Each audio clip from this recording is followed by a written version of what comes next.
Two Indigenous youngsters light up the top end, and did we see the set play of 2020? Hello and welcome to the round so far. Kane Corns, we'll start with Richmond's comfortable win over Essendon in Darwin tonight. Tom Lynch, he's had two striking charges last week. Is he in line for a third here? This is his incident with Michael Hurley tonight. No, he's not. No, I think Michael Hurley's had a crack at that injured hand. We know Lynch broke the hand. He's back. You can see Michael Hurley with his right hand have a crack at it. Lynch has got every right to retaliate with that. I didn't think it was overtly aggressive. I thought it was an open sort of palm to the top of the chest. It wasn't high. It wasn't forceful. And if we're going to say that he should be rubbed out by that, I'm finished with footy. I'm done. If you can't do that on your opponent, it's a physical game. We shouldn't even be talking about it, Mitch, and I'm disappointed you brought it up. Well, if it's low impact and intentional, it's a week. If it's low impact and careless, it's a fine. Now, that's what Michael Christian will have to work out tomorrow when he sits down. Now, the interesting part of this, because he's already received two striking fines, Tom Lynch, last week, should this be a third, everything from there on will give Michael Christian the opportunity to send him straight to the tribunal. We saw it last year with Ben Cunnington. This year, if a player like Tom Lynch has three of the same sanctions, they are open to being sent to the tribunal. So he's treading a fine line. I think that'd be harsh to be 1 week tonight alone, but in my opinion, that looks like low impact, careless conduct, so he could well be in line for his third fine. Anyway, we'll move on. Positive one for the night. Sheeva Bolton, he's back in a big way. He's our Saturday star, 29 touches, best on ground. The Yayukin Award, he's the second Indigenous player to win it in Dreamtime match history. Yeah, he's putting together a really nice season. Was dropped after round 5. You know, some people would have forgotten that. But with Prestia and Edwards out in particular, they needed players of Bolton's ilk to step up, and he's done that. Thriving on more midfield minutes. I mean, he's so deadly when he gets ball in your hand, and 29 disposals. Year on year, even though the games have been shortened, he's basically up on every vital stat. So his improvement's been significant. He had 7 inside 50s tonight, 6 score involvements, kicked the goal and got plenty of the footy, and clearly a very popular member of the Richmond side. So that's where their improvement is going to come from in their plight to chase back-to-back flags. Hard to believe he was dropped earlier in the season. Dustin Martin's 17 contested possessions. He was also among Richmond's best. How about the Bombers? Irving Mosquito on debut, the young kid from Halls Creek, moved to Gippsland for his teenage years. He was electric in the front half. Yeah, no, this was the great story out of it. We'll get to Essendon in a moment, but a couple of goals tonight. You see the crowd, and I'm not sure there's more people in the country that love their footy more than those where this game was played tonight at TIO. So this goal here, I love. Look at the confidence to come from the square. You can't teach that. That's instinctive. You got the composure and the finishing ability, and didn't he love it off the boot? So it was a special night up there tonight. I hope the AFL remembers when COVID is over how special this was. So there's definitely room for a Dreamtime game at the MCG and a further one, I think, at TIO in Darwin. So that was unbelievable scenes, and Irving Mosquito was the story of the night for the Bombers. That was the good. The bad was that they were completely smashed. So if you want an ordinary stat for Ben Rutten, it's minus 44 inside 50s and 0 forward 50 tackles. He's got a massive job, Ben Rutten. I hated the coaching succession plan from the start. He's going to have to rebuild the playing list. Danaher will probably go. What happens with Fantasia? You've got Hurley and Hooker both into their 30s. You've got Heppel, who's ageing and injured. You can't get Zaharakis back on the field consistently. So what does he do to rejuvenate the squad, considering they think they're around about the mark, and also his game plan? So they've lost that dare across half-back, which at least they had. And now defensively, they're so poor, as highlighted by those lack of tackles inside forward 50 and their inability to get the footy inside forward 50. So no coach has got a bigger task, and it's going to be a lot to ask of a rookie coach in Ben Rutten. Near impossible now to make the finals. 3 of their final few games are against the top 5 sides, so it's a really, really hard run home for Essendon and Ben Rutten as he takes the reins full time. Now, to the next match, this is incredible. The Bulldogs, they're looking into the game. Luke Beveridge went with the boxing theme, said we needed to land a killer blow. Well, they did that in the third term, 6 unanswered goals, and it was built off this run out of the back half. Yeah, and you know what the Western Bulldogs are going to do. So it's really concerning for Simon Goodwin that he wasn't able to shut this down. So 6 goals, as you said, to 0 in this third term. Two of them were going to show from a kick out, which is the easiest place on the ground to defend from. Firstly, I loved the Western Bulldogs dare. They had their handball game back.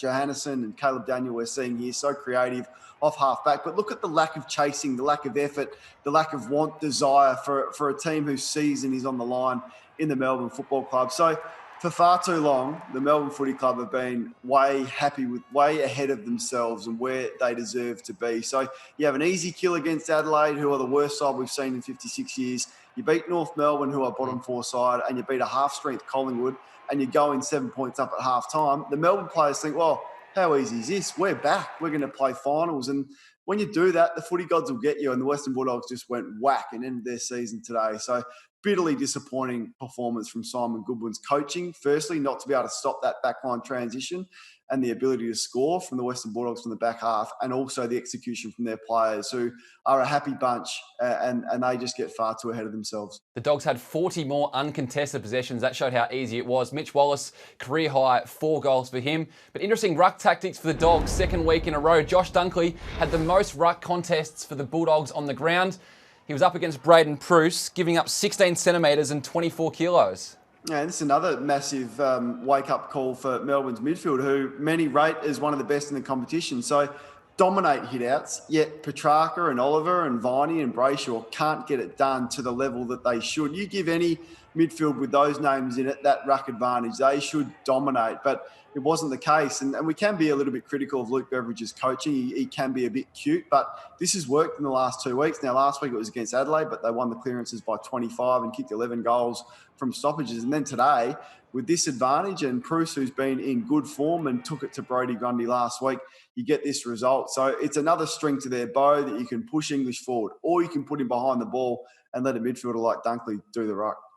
To Port Adelaide's win next. They were given a bit of a scare late, Kane. We'll have a look at this last goal from an ex-Power man in Sean Burgoyne. The Hawks cut through them here, but important for the Power, they stay top of the ladder.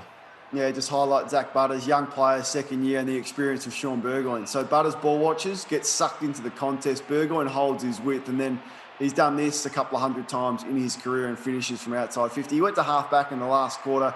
It was a sound coaching move from Alistair Clarkson because of the scoring end. But Butters got one back here on Warple. This is the best stoppage goal I've seen all year. The timing of this, the hit from Lysett, the speed, Warple gets absolutely lost in the contest. So that's one that he'll have to look at. It was a terrible effort from him. But what about Zach Butters' form? He was crucial tonight defensively and offensively. 14 disposals, that doesn't tell the story. He senses a big moment, had a massive smother on Chad Wingard and kicked the match-winning goal. So putting together a very nice season. And the thing I love most out of that is he praised Ollie Wines post-match for the block that he gave him, open up the space, and he kicks one of the goals of the year. Now, you pointed this out last week, Charlie Dixon getting monstered. The Power kept going to him tonight. Is this a concern, even though they're top of the table? Been a concern all year. Yeah, look, he's a really frustrated footballer at the moment, Charlie Dixon. Now, he kicks 2 goals, both of those from free kicks. He didn't have his hands tonight. He got to a lot of balls, but the ball was bouncing off and he was not able to mark the footy like he has done all year. But the opposition just know where it's going. So they're not worried about Mitch Georgiades. They're not worried about Justin Westhoff in the front half. They're only concerned about Charlie Dixon because he's the only target down there. So I think Ken Hinkley's going to have to come up with something like Alistair Clarkson did when Buddy was there, or Damien Hardwick when Richmond was so reliant on Jack Revolt.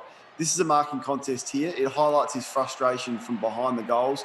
Robbie Gray kicks an unbelievable goal, but keep your eyes on Dixon. He goes to the non-controlling umpire. He says, "Look, I'm getting held. I'm held. Look." He should be celebrating. Eyes. Well, he should be. He's frustrated, Mitch, and we're going to see him get in a scuffle. So Ken Hinkley's going to have to be careful the way he manages Charlie Dixon. I'd play him more outside 50 for a couple of weeks. They've got a really soft draw. They play Sydney. They've got a bye. They've got North Melbourne. Time to experiment. Get Charlie Dixon up on the wings. Get someone else back inside 50. So the opposition aren't as predictable, and you know that Port Adelaide are going to go to him every time. No Todd Marshall. He's out with a hand injury. Peter Laddams, he's out for 2 more games after that COVID suspension, so they're going to have to try something new. In the meantime, let's have a look at that scuffle that you mentioned. He was frustrated, as we saw, but the Hawks, they were back to their unsociable ways after a bit of criticism this week. Yeah, so Alistair Clarkson will play this down in the press conference after the game, but players hear this and they get offended by this. So this is the response from Hawthorn. It didn't quite work, although they were pretty impressive. I mean, this is a half-strength Hawthorn side, probably 6 out of their best 10 not playing, and they had a real crack. So I was pretty impressed by their performance. But this was back to the Hawthorn that we've known under Alistair Clarkson for the last 15 years. Bit of push and shove, not a lot in it, but at times they did lose their cool. The free kick count 20-8, and Port Adelaide won the last 14 free kicks of the game. Hawthorn, in fact, didn't get a free kick in the last half. So you'd have to question the accuracy of the umpiring tonight in parts. That was another free kick after the Charlie Dixon goal. So the unsociable Hawks tried to be back tonight, but it didn't work. Their fans were outraged. They haven't won a free kick count since round 2, but if they're playing like that, you can see how some of the free kicks went against them tonight. Now, this one, we've had a big emphasis this year on the dangerous tackles. Sam Powell-Pepper, he'll be a little bit nervous as he puts his head on the pillow tonight after this one.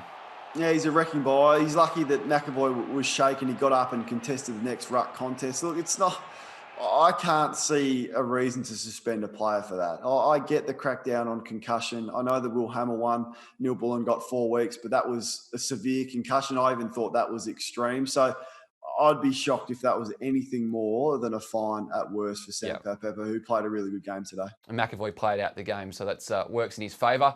To the west we go next. The Swans suffocated the Giants last week. Well, they had to cop some of their own medicine tonight. They scored 19 points, their lowest score since 1971, thanks largely to Brennan Cox and Luke Ryan in the Dockers' defence. Yeah, what about the Dockers? I'm loving their form this year. Justin Longmuir knows what he's doing. He's clearly really structurally sound and tactically really switched on. So Dockers are having a terrific year. I didn't expect them to be as competitive. Luke Ryan's All-Australian, so lock him in there. He's magnificent again tonight with the amount of footy that he wins and how he uses it. And Cox as well. We're seeing it 5 contested marks tonight. Now, you told me off air, Mitch, that he's out of contract. He's a South Australian from Woodville, West Torrens. So I'd be shocked if the Adelaide Footy Club aren't going to have a little bit of a sniff around for him. And because when Griffin Lowe comes back and Hamlin comes back, Pearce comes back to Fremantle, will he still hold his spot? So he may be looking for other opportunities. But all in all, Fremantle to keep Sydney to 19 points, their lowest since, the 1970s, is a massive effort. And they should have won last week and they bounced back really well tonight. If Jack Newnes didn't kick that, we'd be talking about the Dockers. It would have been almost Wharfie time. They would have been pushing for the top 8, Kane. Just the other player we had almost forgotten, Andy Brayshaw, maligned as a pick 2, 26 disposals again tonight. He's having a fantastic year. Now, frustrating night for the Swans in attack. This might just sum it up. Tom Papley, goalless. He's falling further and further behind in that Coleman medal race. Just 2 goals in his last 4 games, Tom Papley, and he's frustrated. Look, it's a really tough position to play. Small forward, the toughest position on the ground. He's getting such close attention. He's their only real threat in the forward line and has been all year, and it's starting to spill over. So he's got to be a bit careful, Tom Papley. I've been a little bit confused by his tactics of trying to milk free kicks in recent weeks and trying to go down that path, and then that's another sign of frustration that his coach, John Longmire, wouldn't be too happy about. All right, back to Friday night next. Sad case for the Suns. Although they're playing off a 4-day break, they've only won 1 of their last 9 games. And Carlton, real mature. They're building belief at the moment. They're continuing on. And we've noted this, that the first quarters, start of the year, we were smashing them for their lack of energy at the start. They've turned that around a bit and kept Gold Coast scoreless on Friday night. It's a sign of a side that is maturing. So you have an issue, and it was an issue for them, their starts. You go away, you train it, you address it, you acknowledge it, and then you respond. So that's what they've done. So I can really see this Carlton side maturing as the seasons and the year goes on. So it was a comprehensive performance against Gold Coast, who have been pretty strong. But you look at all of the numbers. They smashed them in contested footy, uncontested footy, inside 50s. It was a really strong, mature performance from a Carlton side who's improving. But do they make the 8? I don't think they do, because there's probably only 2 wins on that board that you can see. So they beat Sydney, they beat Adelaide. The other 3 are going to be genuinely 50-50. So they're probably going to have to win 3 or 4 out of the last 5 to make it. You wouldn't be totally shocked if they did, but I'd be somewhat surprised. Well, who knows what Giants side rocks up for that game, and Collingwood will be still side bottom for that match, so you never know. Let's get to the ladder next, Kane. As you pointed out, Carlton sitting just outside the 8 right now, but the Pies, important game for them against North Melbourne to keep onto it, and the Saints, West Coast Geelong can keep moving up.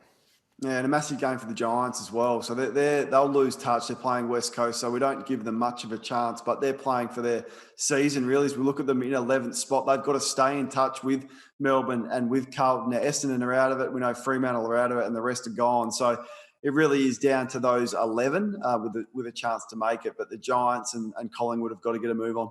Now, we mentioned Carlton's big win over Gold Coast. Kane, we love this to kick off Sir Doug Nicholls' Indigenous round. Isaac Rankin with his idol Eddie Betts post-match. No, how good is it? I mean, just some of the absolute stars of the competition now. Some veterans there, some young Indigenous players coming through. It is, I think, the most special round in the game that we have. I know Anzac Day is significant, but this is more widely celebrated across all the 18 clubs. The Guernseys are as good as we've seen. They seem to get better and more striking each year. And then these scenes, the pre-match celebrations before the game, particularly tonight in the Dreamtime game, was probably the moment of the season so far.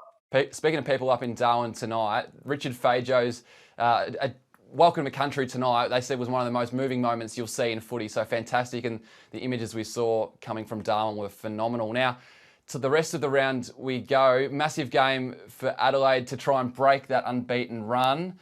It's going to be hard against Geelong. Yeah, it's going to be tough. So Taylor Walker's 200th. Congratulations to Tex. Brisbane and St Kilda will be a terrific game. You'd think the Lions at the Gabba, they don't often get beaten at the Gabba, so you tip them. It's going to be really tough for the Giants, albeit they're going to have to pull something out. They've done it before in previous seasons, backs against the wall Giants, so I'd expect something of a massive effort from them against the Eagles tomorrow. Then Monday night, Collingwood just must win against some challenging situations that they've had all year against North Melbourne on Monday. And Steele Sobottom's potentially his last game for the season before he returns to Victoria to be with his pregnant partner. To one more thing we go, Kane. I've got a trivia question for you off the back. But Dusty Martin didn't want a bar of the heat tonight, 29 degrees in the top end. Yeah, it gets really sweaty up there. It gets really hot there. The teams do anything they can to keep the core body temperature down. There's ice bars. This is a cool room that you go in at quarter and half time, three-quarter time, and then post-match as well. So I love playing up there, but it is tricky conditions. He was doing it during the game. Now, who's played the most games TIO Stadium history? I know plenty of clubs have gone up there and had a strong history. Oh, I guess it's Boomer Harvey's played a lot of footy, so maybe Boomer. Nah, it's your good old self. 10 games at TIO Stadium. Kane, you just keep breaking records. Yeah, well, maybe not a record for the record books, but I'll take it. All right, we'll see if we get a game up there for Dreamtime Round next year. Kane Corns, thanks for that. We'll see you same time, same place here on the round so far next week.